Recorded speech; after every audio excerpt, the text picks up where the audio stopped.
Hey everyone, PK here. Hope you're doing really well. Today I want to talk about not how to find a good property or where to get one, but how to put an offer on that property. Okay, and so what offer should you be putting on a property in order to have a chance at getting it underneath market value? And in this context, all I mean by underneath market value is underneath comparable sales. So what that means in another way is very similar properties to the one that you are interested in. What have they sold for in recent history, and how do we get that underneath those sales? How do we secure the property below that sort of market value? So the first thing to know, and before I go on, I just want to say, if you have any comments or questions, feel free to to drop them below in the comments, and I'll also put a link in there as well if you want to learn more. But the first thing to do when thinking about putting an offer on a property is to completely disregard the listing price. Okay, so if there's no listing price, oftentimes you might think that, oh look, that makes it hard to figure out how much I should put on this property. But actually that's good, because you don't want that listing price to influence your offer at all. Okay, so excuse me, I come across this problem a lot in new property investors, but also in intermediate property investors, where what they're looking at is, let's say, a house. It's it's listed at between, let's say, 380 and 420. Right, 380 and 420, and as soon as a novice property investor, or even an intermediate property investor, someone who's got a few properties already, as soon as they look at that, they immediately think, okay, the range is between 380 and 420. If I can get this under 400, I'm doing well. Right, if I can just snag this in the 300s, with a 3 in front of it, I'm going to be doing well. And I've beaten the agent, I've beaten the vendor, I've got it in the lower half of what they're wanting it to be sold at.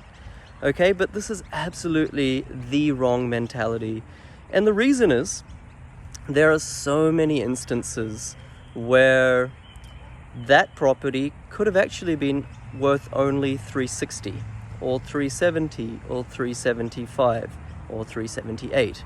But if you had this mentality of, all right, well, I'm certainly not going to offer right at the top of the range, but if I can grab it in the bottom end of that range, 380 to 420, I'm doing well. If you had that mentality, then you're leaving thousands, tens of thousands of dollars on the table, so to speak.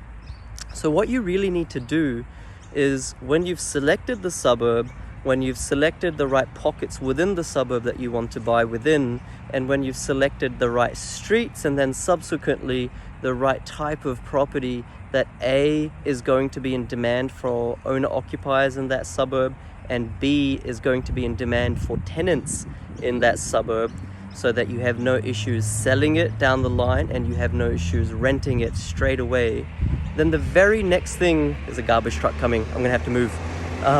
The very next thing that you should be doing, I'm going to let this garbage truck go. The very next thing that you need to do is value the property. And it's important that you do that even before you put an offer on, okay? So what you need to be doing is finding comparable sales in the last 3 to 4 months that the properties are very similar in terms of land size, in terms of age, in terms of bedroom, bathroom, garage configuration.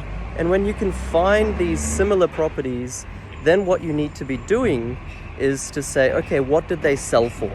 Okay, and based on that alone, you should be adjudicating, here's a truck again, you should be adjudicating whether or not you're actually interested in this property, whether it's something that you can afford. And if it is something that you can afford, that's when you put an offer on it. Here's a truck. I'm just going to show you the truck because it's getting very disturbing. Okay, I'm gonna carry on. So when you found that price that comparables have been sold at, then you know exactly how much this property is worth. Okay, and what you'll find, here's the thing, what you'll find in many instances is that it's actually different to what the sales agent had wanted. If there was a range, maybe it's outside that range. If there was just one figure that they listed at, maybe it's completely different to that figure. When you call the agent and they were giving you an indication of what the vendor would accept, maybe it's completely different under what the vendor would expect. And that is how that's how you start to find and start to buy properties underneath market value. Okay, it's by first of all finding the true valuation. And the thing is that yes, online bank valuations can help, but if you go to 3 different banks, 3 different brokers, they're all going to be different. Even the banks don't exactly give you 100% accurate valuation of the property. The best way to understand the market, the best way to understand that particular pocket of the suburb, the best way to understand the true market valuation of the property that you're interested in is to do it yourself. Okay?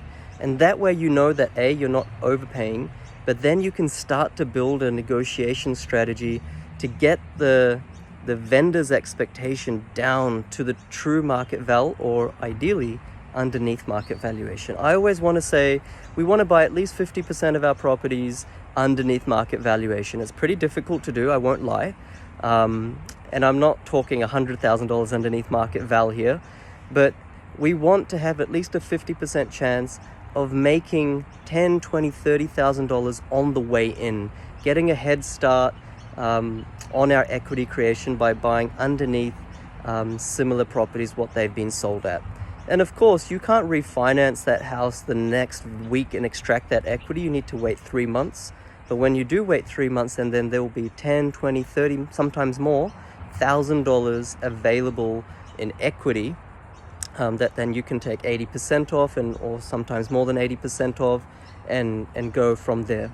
And it really helps build your deposit really quickly for the next property purchase. So I just want to leave you with that. The concept of buying underneath market value is done first and foremost by identifying market value.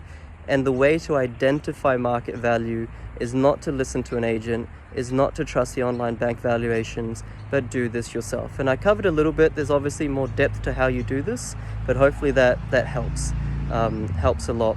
So if that does help, just let me know. Leave a comment or a like or a love on this video. And yeah, I'm happy to chat anytime if you're interested in what I do. There's plenty of other people who teach you how to value properties and buyer's agents and things like that. But if you want some independent advice, education, system for finding high growth properties and then valuing them so you can buy them underneath market value, then feel free to holler and I'll see if I can help. All right, guys, catch you later. Garbage truck is gone. Bye.